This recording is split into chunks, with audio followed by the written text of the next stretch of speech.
A very warm welcome to all of you present here at DigiCafe at YSB.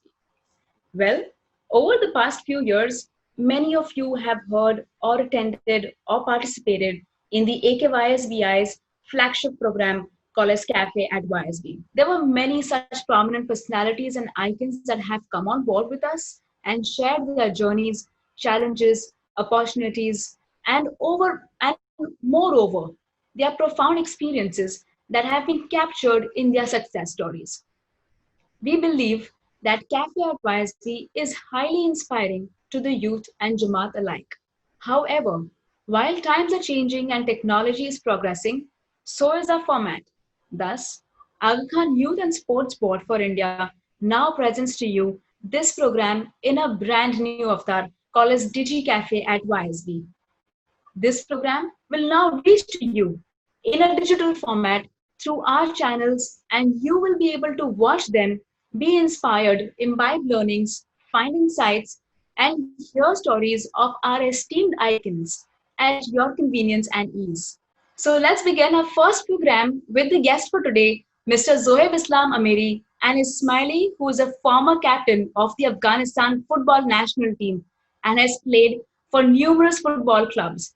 He is currently playing for Gokulam Kerala FC and is on the Afghanistan national team. Please join me in welcoming Zohib Islam Amiri on the DigiCafe at YSB. Yali Madat, thank you so much for inviting me for this beautiful program, and thank you so much for having me. We are glad that you agreed to be our icon and meet us.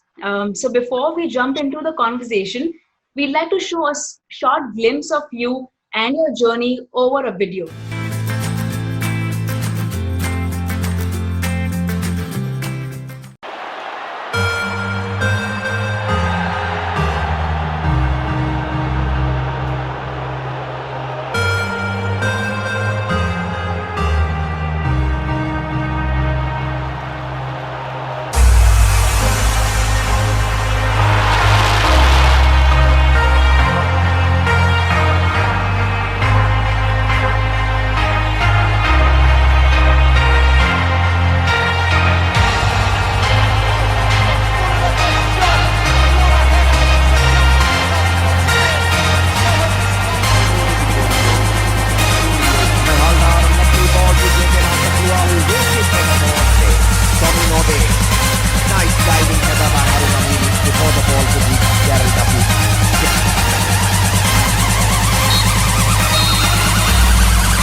So, Zohib, I must say that was some terrific football. You've played fantastic. You're a fantastic football player. And we are even more intrigued to know more about you. In fact, while we speak with you, a lot with you, and for football, we'd like to know your journey when you were a child and specifically about your childhood. Oh wow! It is, of course, it's always a difficult question when you ask about the childhood, because as a as a as a young kid, when you grow up in Afghanistan, and it's difficult for us especially for me, because the day I born it was a fight, and then it's difficult for me to come out in this circumstances, because we don't have that facility that how now the kids is getting, like especially here the kids, they have everything, and they have ground, they have ball, they have everything. But that time for me it was difficult. When I grow up, it was difficult for me. I don't have anything to take it, because I don't have any good memories, to be honest, because I don't have any ball, any shoes or anything. So yeah, of course I did the childhood that when I grow up, but yeah, then hard work, yeah, pay off. In fact, we also heard about you playing with a cloth football, and you made your own stitches, and you were playing back when you were like 5-6 years of age.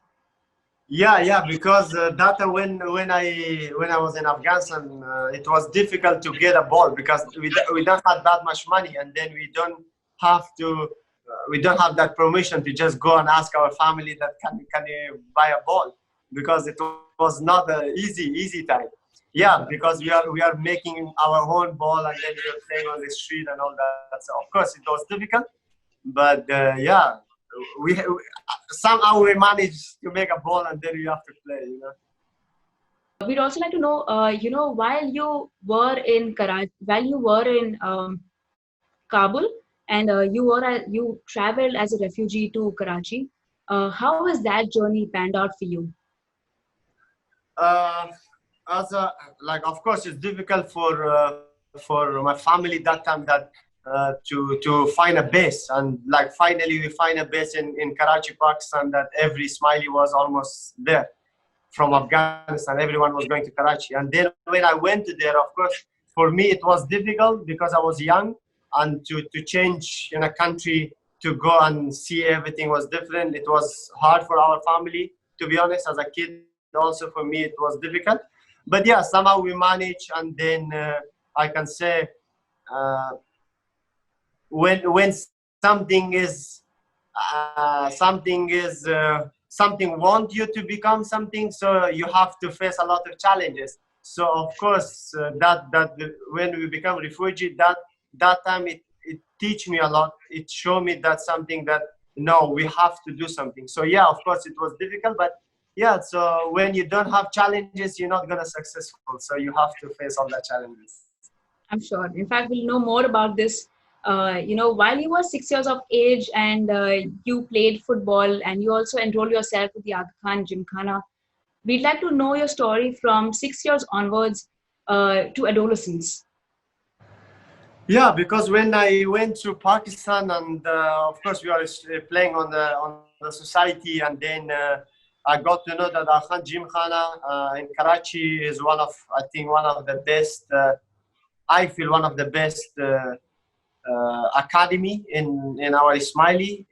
That they have a lot of talent. They give opportunity to the Ismailis, and then yeah, as a young kid, 1 or 2 times I went to with my brother.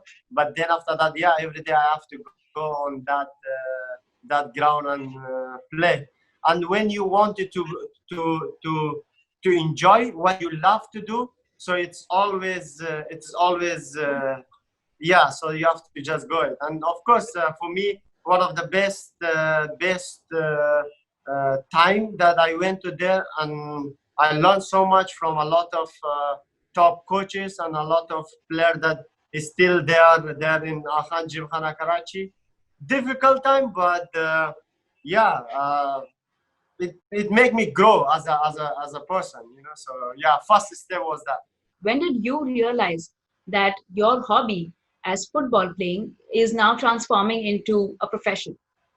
To be honest, the first step when I joined Afghan Gymkhana, when I joined them, I thought that okay, I think this is made for me, you know.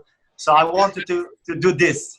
To be honest, from the first day, I'm so bad in school. I never been to school. I've been to school. It's not that 7, but 7 failed. So after that, I never been to school. Very Yeah. interesting. Yeah. So.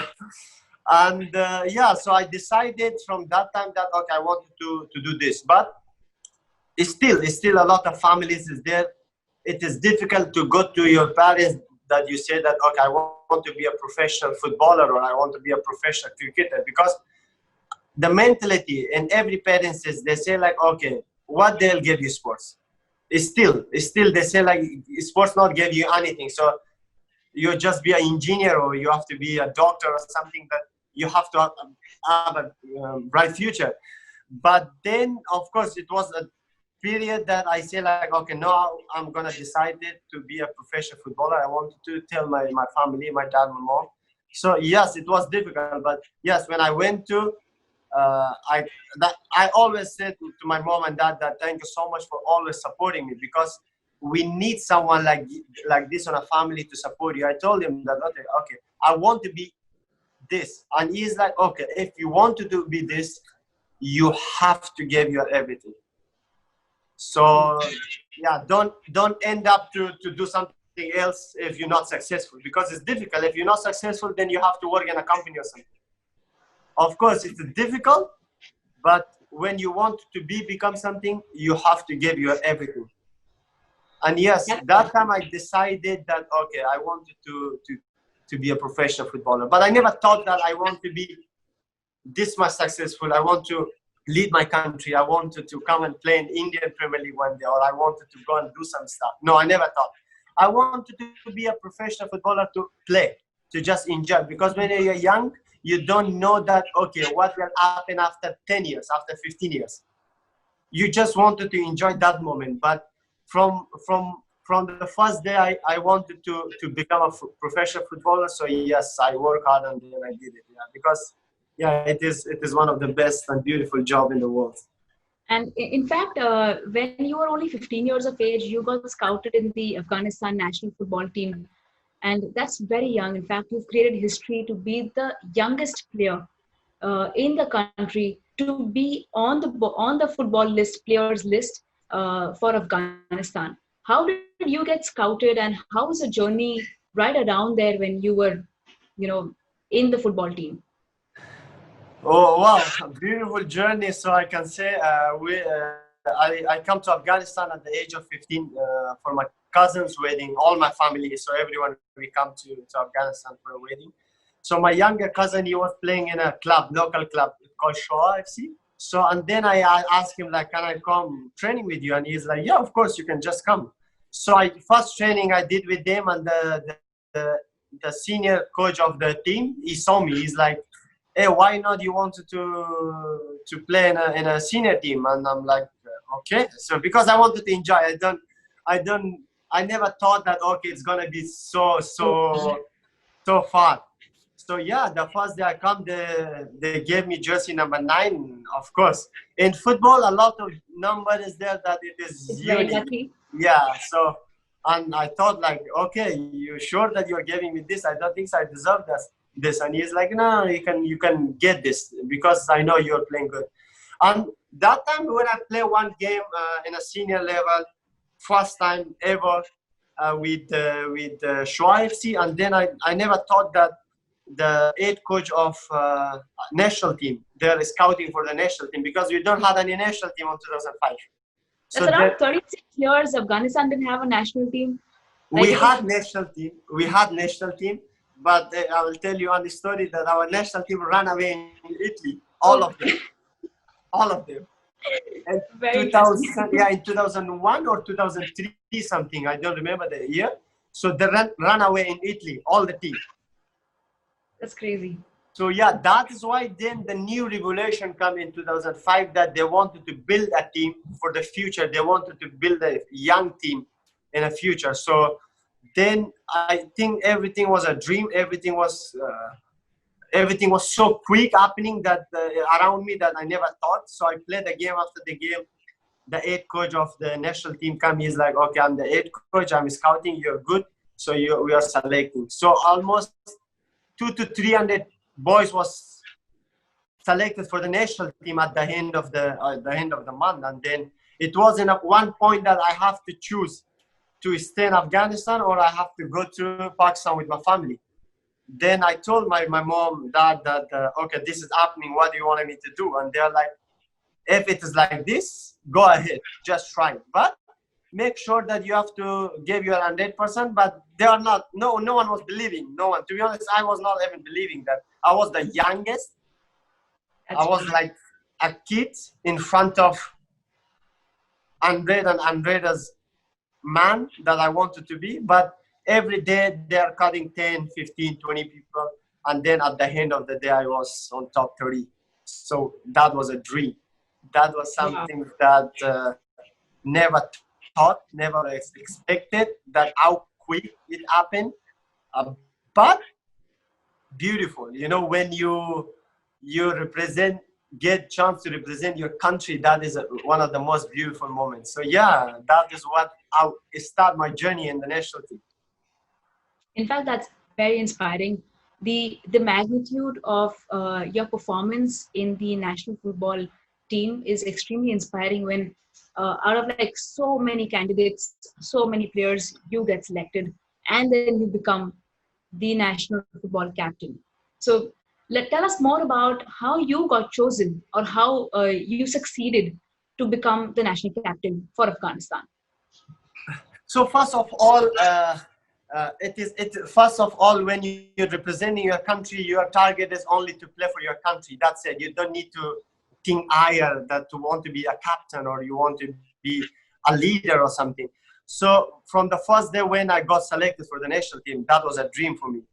The first day when they're announcing my name, my whole family was in the one room, and then they announced our name, and my dad and everyone was like screaming. So, Wow. you know, that was one of the most beautiful moments that my whole family, my sister, brother, my cousins, my mom's sister, my dad's brother, like their kids, all of them was there.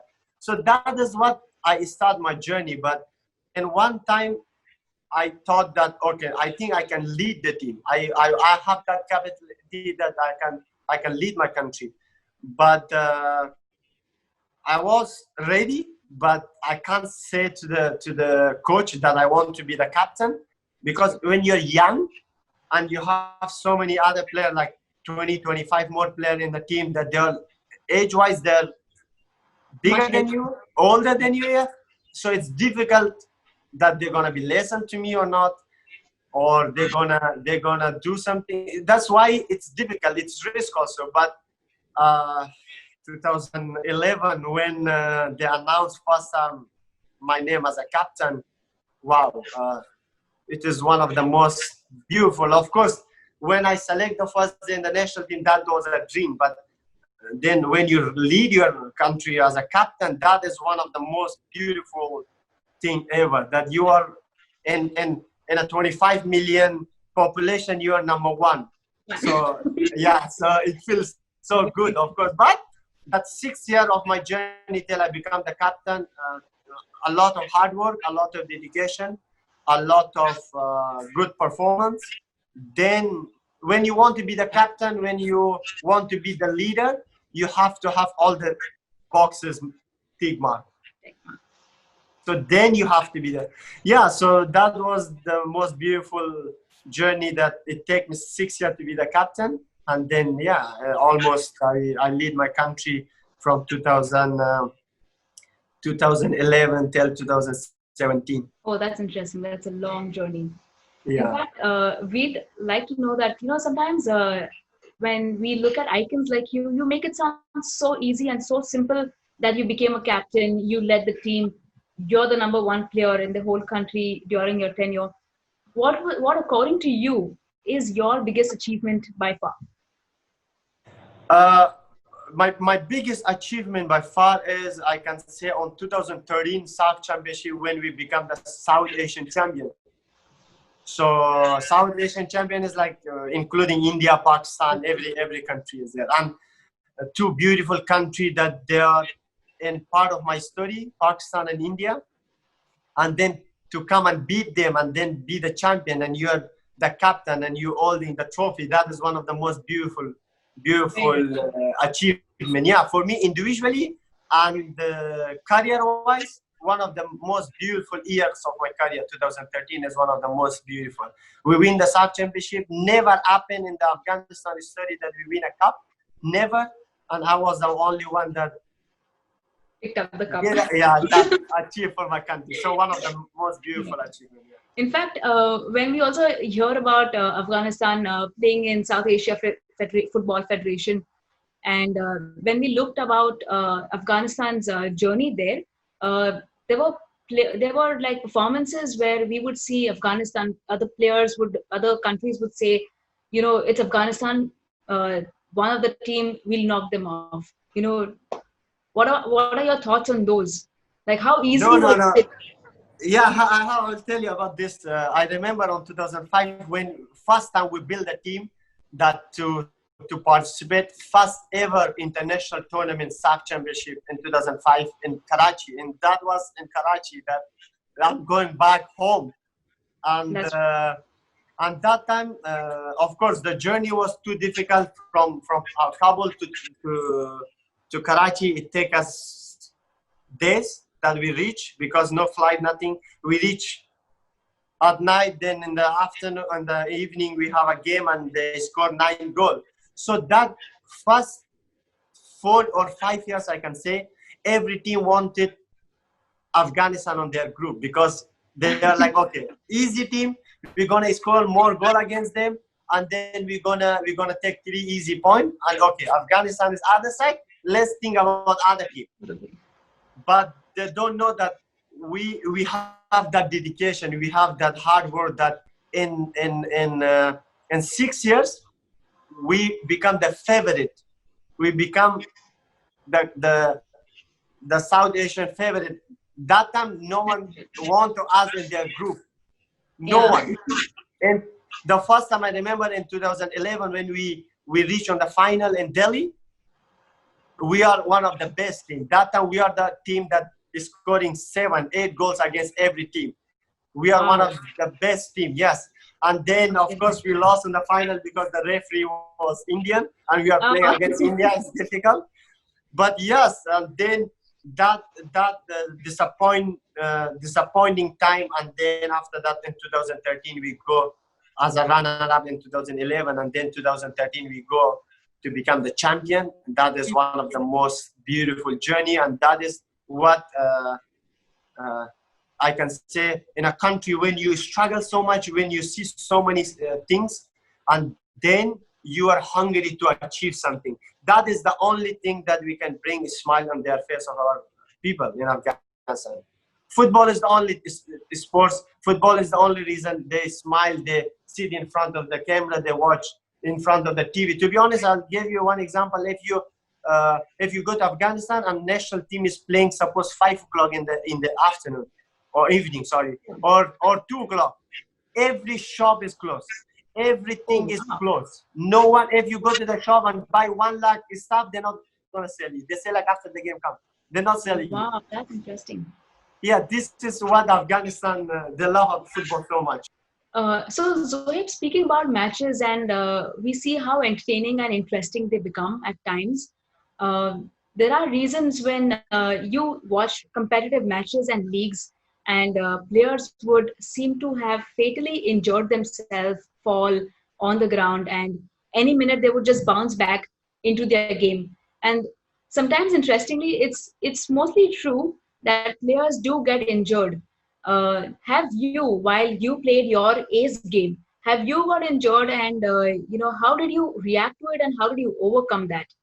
Sometimes it happened that your major injury, that you break your ligament, you break your leg, or that is what difficult, that you're not gonna come back in 1 minute. It takes you a year. So of course, during my time, I remember 2014, I got injured of my knee, so I broke all the ligaments of my knee.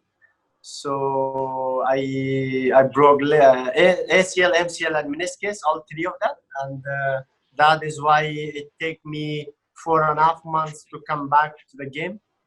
And yeah, one of the worst injury of any sports, football player or cricket player. Knee is one of the most important thing. So when you injured your knee, so it is difficult to come back, But yeah, thank God I'm back, and I did a good rehabilitation to come back.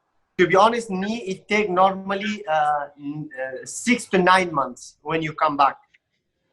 Yeah. So the thing is how you're gonna rehabilitation, but when I come back to after my injury, when I come back to play, that is why it take me every day 10 hours for 4.5 months. You can't believe me.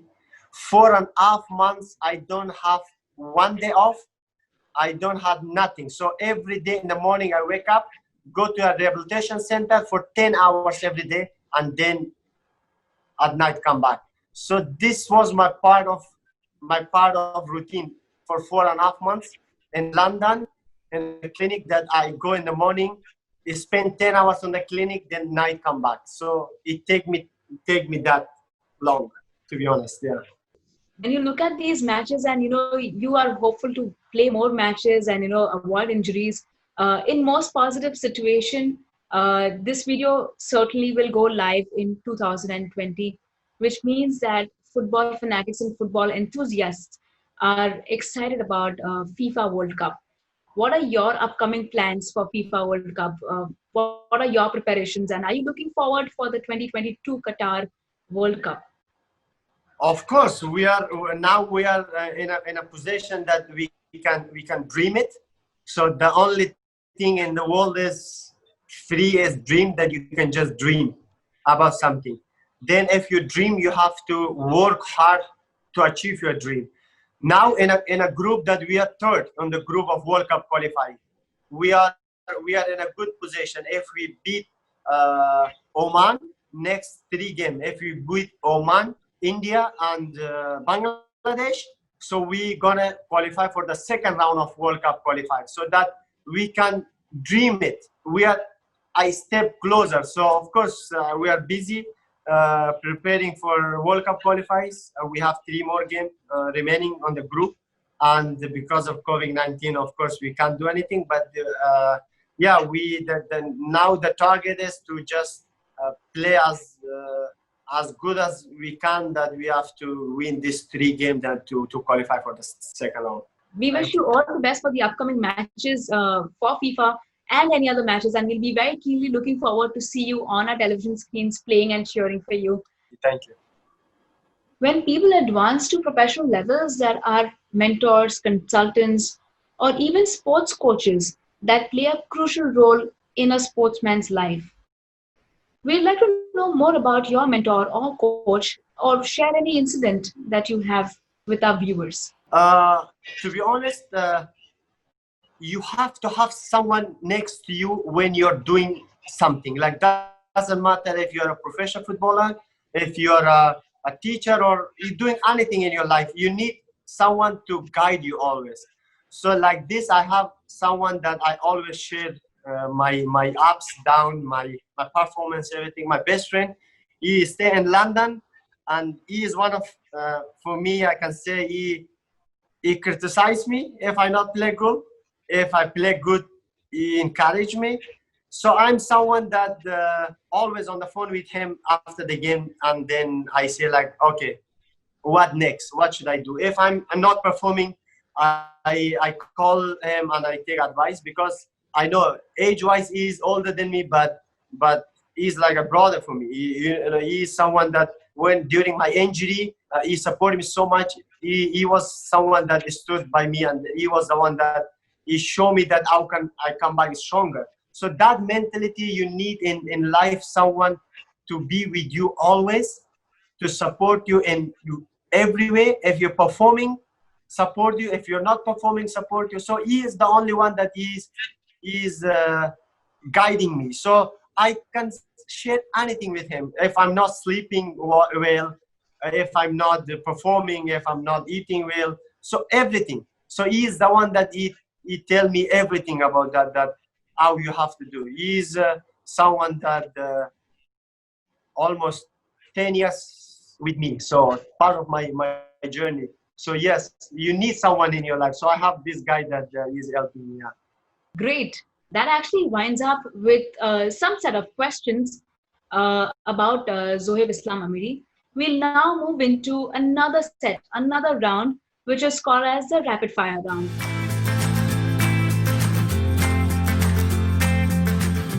In lockdown, what do you miss the most?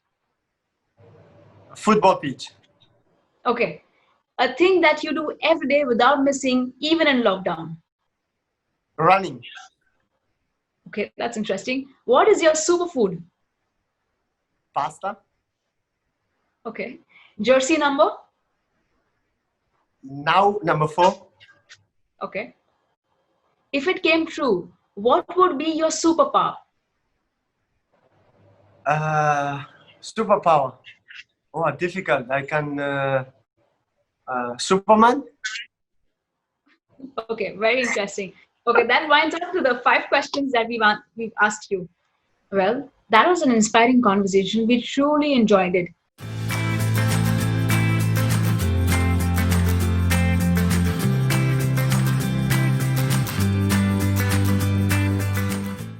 A lot of hard work, a lot of dedication, a lot of good performance. Then when you want to be the captain, when you want to be the leader, you have to have all the boxes tick mark. In a country when you struggle so much, when you see so many things, and then you are hungry to achieve something. That is the only thing that we can bring a smile on their face of our people. So the only thing in the world is free as dream, that you can just dream about something. Then if you dream, you have to work hard to achieve your dream. What they're good in sports, any sport, doesn't matter, any sports, they have to give all. They have to give everything, no cheat. So if you cheat, then you're not gonna be successful. So you have to be 200% every time when you're doing something.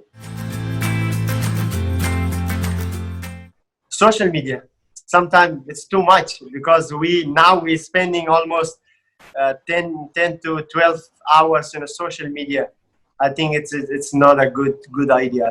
So I think as a young kid, when you want to be a sports person, if you want to grow up, you have to avoid all that stuff. You have to do what is good for you. So if you spend 12 hours in the social media, if you do 12 hours some training, so that is what you want to be successful. So yeah. We are grateful that you've given us time in your busy schedule, even in lockdown. You've managed to give us the time to interview you and be present at Cafe at YSB. We'd now like to ask you your closing thoughts and your experiences that you can share a quick thoughts on the same. First of all, I can only say thank you so much for having me in this beautiful show. From my side, if I can inspire the young Jamaat kid to achieve their dreams, I'm always there. And I'm so proud to be part of this show. And I'm so proud to be part of this good cause that I'm just helping a young kids to achieve their dreams. So thank you so much for giving me this opportunity. Thank you. To all our viewers, thank you so much for joining in Digi Cafe at YSB. We will keep bringing you more such inspiring stories and conversations. So stay tuned.